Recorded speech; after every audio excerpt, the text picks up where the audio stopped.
Bienvenue dans cette nouvelle édition du QG Weekend. Au sommaire, la Tunisie traverse une zone de turbulence politique. Des démissions de députés à répétition bouleversent le parti au pouvoir. Le président Ismaël Omar Guelleh investi candidat pour la présidentielle de 2016. Son parti lui renouvelle sa confiance. Développement des méthodes de gestion de projets au Sénégal. L'association Project Management Institute s'installe dans le pays.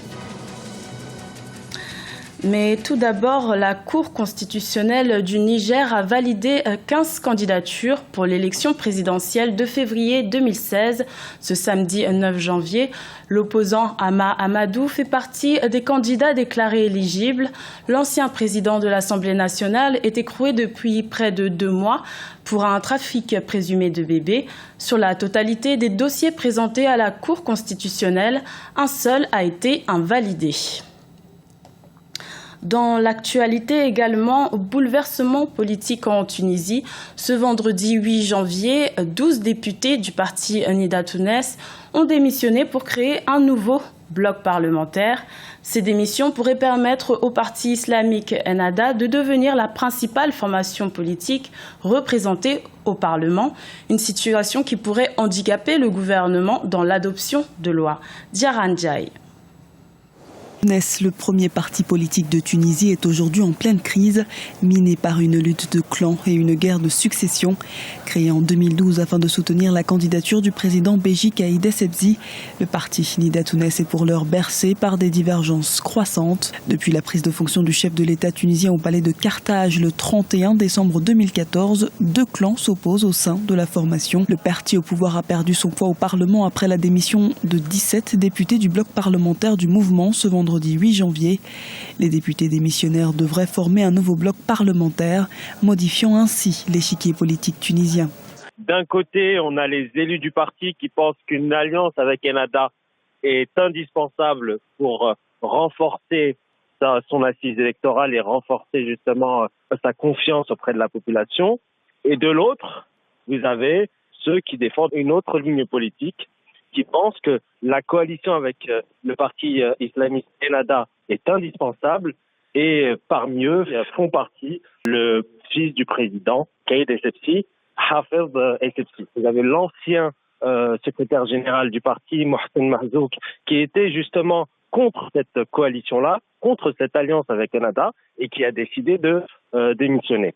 Cette crise au sein du parti présidentiel intervient alors que mercredi 6 janvier, le Premier ministre Habib Essid a présenté la composition du nouveau gouvernement tunisien, composé de 28 ministres et où 4 partis se partagent les portefeuilles.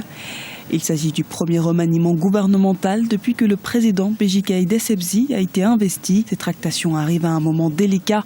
La Tunisie se bat en ce moment même pour contenir la violence djihadiste et relancer la croissance économique. Et la deuxième crise, en réalité, elle concerne le gouvernement. Pourquoi ? Parce qu'il y a une crise sécuritaire aussi en Tunisie, il y a une crise économique actuellement en Tunisie.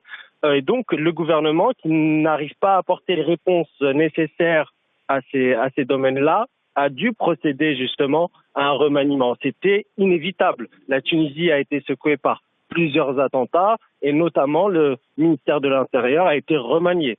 Donc, ce qui prouve qu'il y a eu des défaillances de la part du gouvernement tunisien.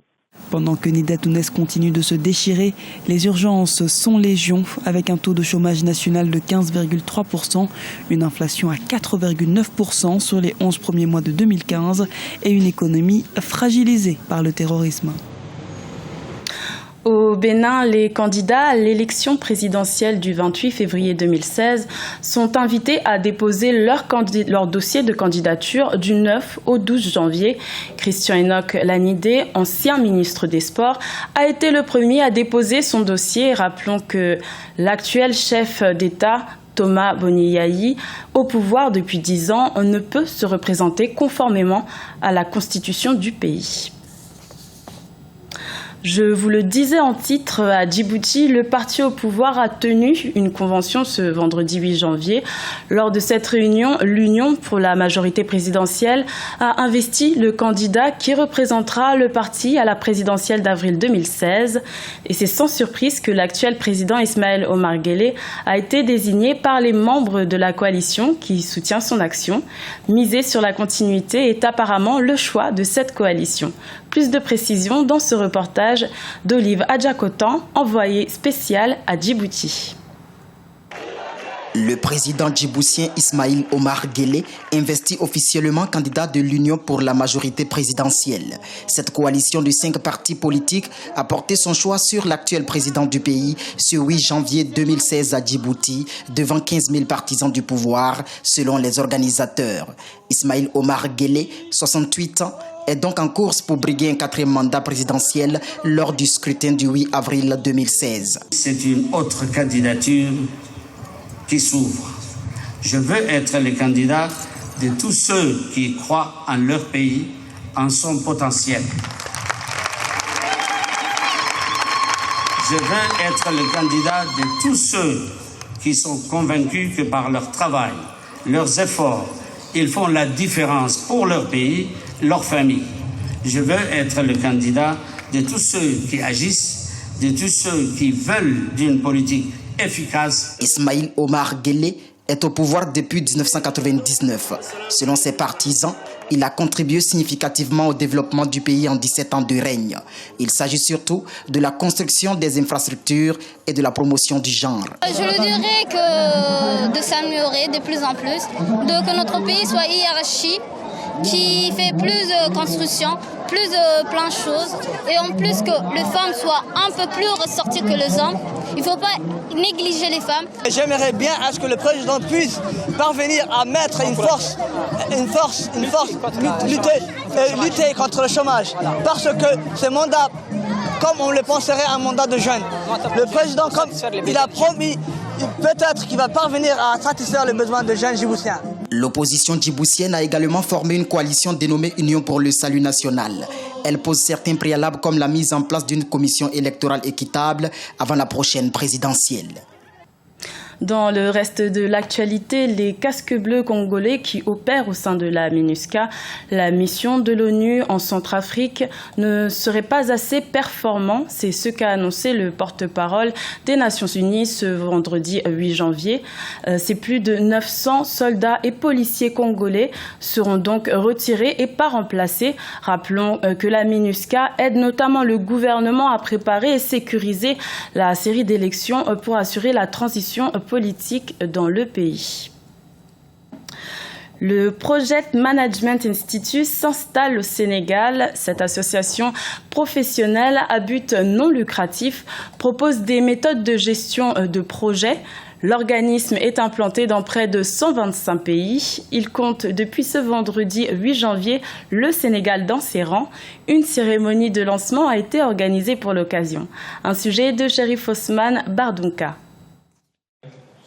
Le Sénégal a rejoint officiellement le Project Management Institute le 8 janvier.